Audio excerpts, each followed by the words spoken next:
એકબીજાને ગમતા રહેવા માટે ક્યારે શું કહેવું અને ક્યારે ચૂપ રહેવું, આ બે વસ્તુ બહુ જરૂરી છે. ટેકનોલોજીની વાત મેં કરીને ઇન્સ્યુલેશનની જેમ, એવી રીતે ચોઇસ, કઈ ચેનલ ક્યારે જોવી, કઈ ચેનલ ક્યારે ખોલવી, આ પણ બહુ અગત્યનું છે. બેબી ટીવી 12 વર્ષનું છોકરું જોતું હોય તો માં આવીને કહે આ કરે જ શું તું, આ ટીવી જુએ છે. આપણે બાળકને અમુક પ્રકારની ફિલ્મો જોતા રોકીએ છીએ. આ એવી વાત છે કે દરેક વસ્તુ દરેક વખતે સારી ન પણ લાગે. સંબંધોમાં પણ આ એટલું જ અગત્યનું છે. માણસ તરીકે આપણે જે છીએ, જેમ છીએ, જેવા છીએ એવા કોઈ આપણને સ્વીકાર એવો જો આપણો આગ્રહ હોય તો એટલું આપણે સામે તો આપવું જ પડે. ઇન્વેસ્ટ કરવાની વાત બહુ ઇન્ટરેસ્ટિંગ છે અને તમે તો બધા વ્યાપારી છો, તમને બધાને સમજ પડે છે કે વેસ્ટ અને ઇન્વેસ્ટ વચ્ચે એક જ શબ્દ છે ને એ છે ઇનવેસ્ટ. ગળી જવું, વેસ્ટ કરવું, ફેંકી દેવું, એને બદલે ઇન્વેસ્ટ કરવું, નાખી દેવું અંદર, ગળી જવું, નમતા રહેવું, સોરી કહી દેવું, પ્રેમથી વર્તવું, સાંભળી લેવું, આમાં કોઈ ઘસાઈ જતું નથી. એનો અર્થ એવો નથી કે તમે નબળા છો, એનો અર્થ એવો નથી કે તમે જવાબ આપી શકો એમ નથી, એનો અર્થ એવો પણ નથી કે તમને આવડતું નથી, એનો અર્થ એવો પણ નથી કે તમે ઝઘડી શકો એમ નથી. એનો અર્થ એવો છે કે આ તમારી ચોઈસ છે. તમે મોટા થઈ ગયા છો. હવે તમે એ બાળક નથી રહ્યા કે જેને કંપાસ છૂટો ફેંક્યો તો તમે સામે ફેંક્યો. આપણી દીકરીઓને આપણે બહુ સરસ વાત એમણે કરી. છેલ્લી વાત કરી દો પછી આપણે પ્રશ્નોત્તરી કરીએ. આપણી દીકરીઓને આપણે બહેના મુझे कुछ है कहना, બહુ સરસ વાત છે. પણ પ્રી મેરેજ કાઉન્સેલિંગમાં ફક્ત દીકરીઓ જ કેમ, દીકરાઓ કેમ નહીં?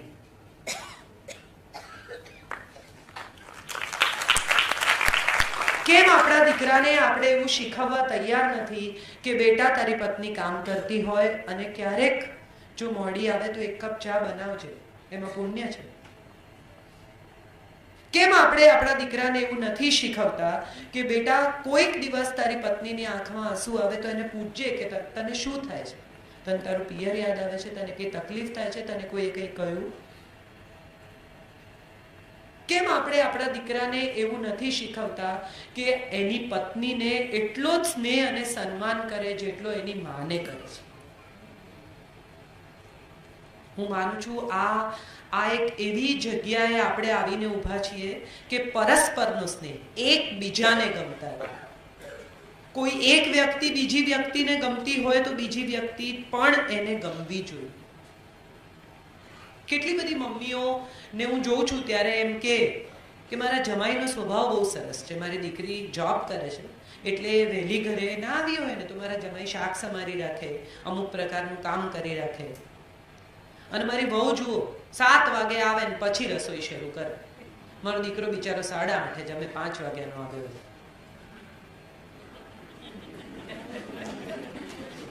થોડું મોડું પણ સમજાયું.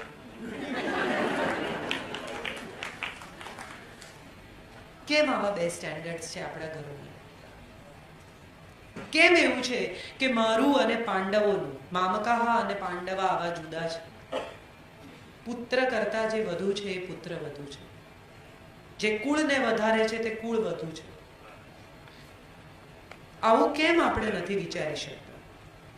જે આપણને ટોકે છે એ આપણા પતિની માં છે, ભલે આપણી નથી. એવો વિચાર કેમ નથી આવતો?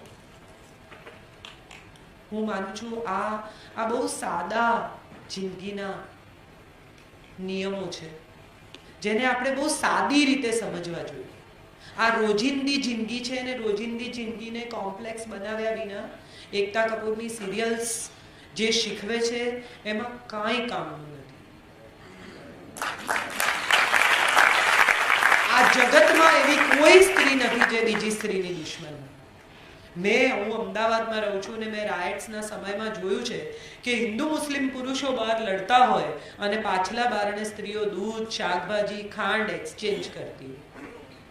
કંઈ લેવા દેવા નથી એમને આ લડાઈઓ સાથે, આ યુદ્ધ સાથે, આ લોહી રેડા એની સાથે.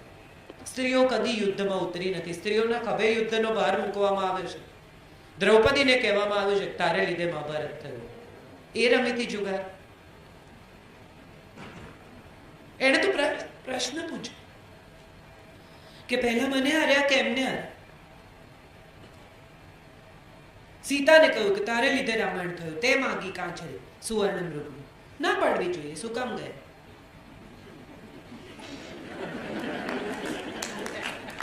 નહીં લાવું એવું કહ્યું હતું. સવાલ એ નથી. સવાલ એ છે કે એના ખભે આ યુદ્ધનો ભાર મૂકવામાં. સ્ત્રીના ખભા નાજુક છે, વાત સાચી, પણ એના નાજુક ખભા ઉપર આખી સંસ્કૃતિનું વહન થાય છે. જનરેશન ટુ જનરેશન સ્ત્રી લઈ જાય છે. અને હું માનું છું કે ગુજરાતની સ્ત્રીઓ સેફ છે એવું લોકો જ્યારે કહે છે, બીજા સ્ટેટમાં જઈએ, બિહાર, યુપી, અને આપણને સમજાય કે કેટલી બધી સેફ છે ગુજરાતની સ્ત્રીઓ, ત્યારે એનું કારણ ગુજરાતની સ્ત્રી નથી, એનું કારણ ગુજરાતની પોલીસ નથી, એનું કારણ ગુજરાતના પુરુષો છે.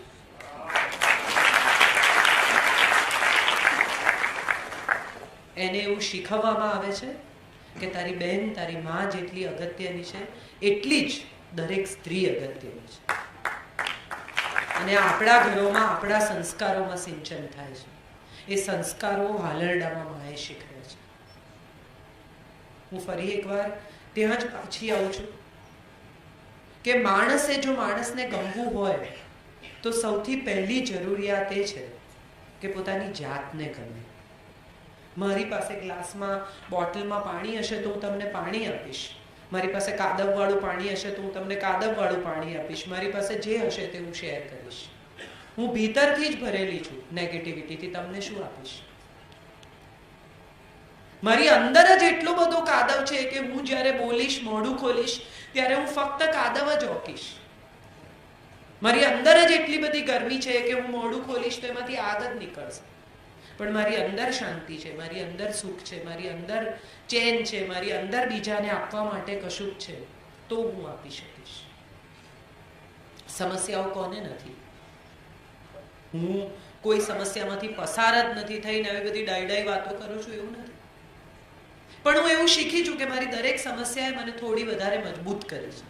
મારી દરેક સમસ્યાએ મને એવું શીખવ્યું છે કે એ સમસ્યાની સામે કેવી રીતે ઊભા રહેવાનું અને બીજા જ્યારે એ સમસ્યામાં આવે ત્યારે એને શું મદદ કરવાની. ઘરમાં કોઈનું ડેથ થાય ત્યારે સમજાય કે પોતાના પિતાને રોજ થોડા મરતા જોવા એટલે શું. અને હું માનું છું કે એ પછી જ સમજાય કે કોઈના પિતા બીમાર હોય તો જઈને ઊભા રહેવું જોઈએ. ત્યાં સુધી તો આપણને ખબર જ નથી હોતી કે દુઃખ શું છે. એટલે દુઃખની ફરિયાદ કરવાને બદલે દુઃખમાંથી આપણે લેસન લઈએ અને બીજાના દુઃખમાં જઈને ઊભા રહીએ કે કમસે કમ મારી પાસે કોઈ નહોતું પણ તારી સાથે હું છું. અને વિચારી જુઓ કે જો દરેક માણસ પોતાના ઘરનું આંગણું ચોખ્ખું કરશે તો શહેર જ ઓટોમેટિક ચોખ્ખું થઈ જશે. આમાં બહુ લાંબી દુનિયા બદલવાની જરૂરત જ નથી. રોજ સવારે ઉઠીને ઝાડુ લઈને તમારા સોસાયટી નહીં વાળો તો ચાલશે. તમે તમારું આંગણું ચોખ્ખું કરો, બાજુવાળા એનું કરે, બીજા એનું કરે તો ઓટોમેટિક શહેર ચોખ્ખું થઈ ગયું. કોઈએ કંઈ કરવાની જરૂરત જ નહીં. દરેક માણસ પ્લાસ્ટિક નહીં ફેંકે તો ગ્લોબલ વોર્મિંગ ઓટોમેટિક અટકી જશે. દરેક માણસ કારપૂલનો વિચાર કરશે તો ઓટોમેટિક પેટ્રોલ ઓછું વપરાશે. 20 વર્ષના હોઈએ ને ત્યારે એમ થાય કે દુનિયા બદલી નાખીએ. 40 ના થઈએ ત્યારે એમ થાય કે કઈ નહીં, ચલો દેશ તો બદલીએ. 60 ના થઈએ ત્યારે એમ થાય કઈ નહીં, સ્ટેટનો ઉદ્ધાર કરીએ. અને 80 વર્ષે સમજાય કે જાત બદલી હોત ને તો બધું બદલાયું હોત.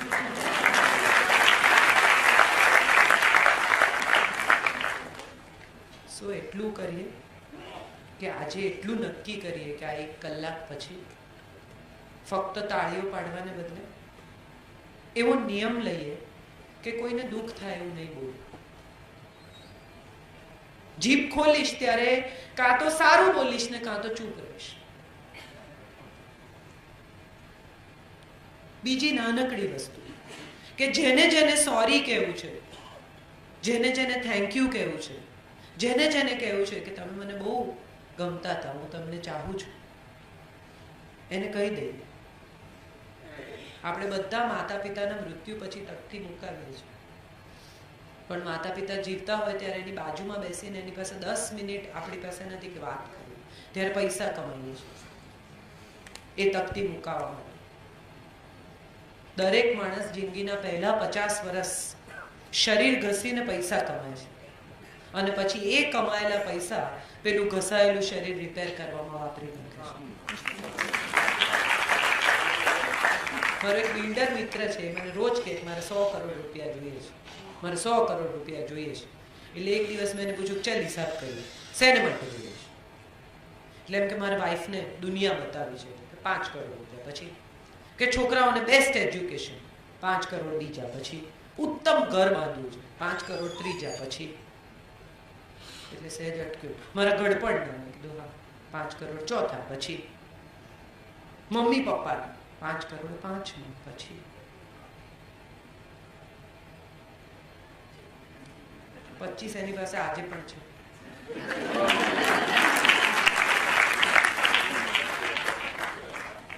પેલા 75 નથી ને એમાં 25 એન્જોય નથી કરતા.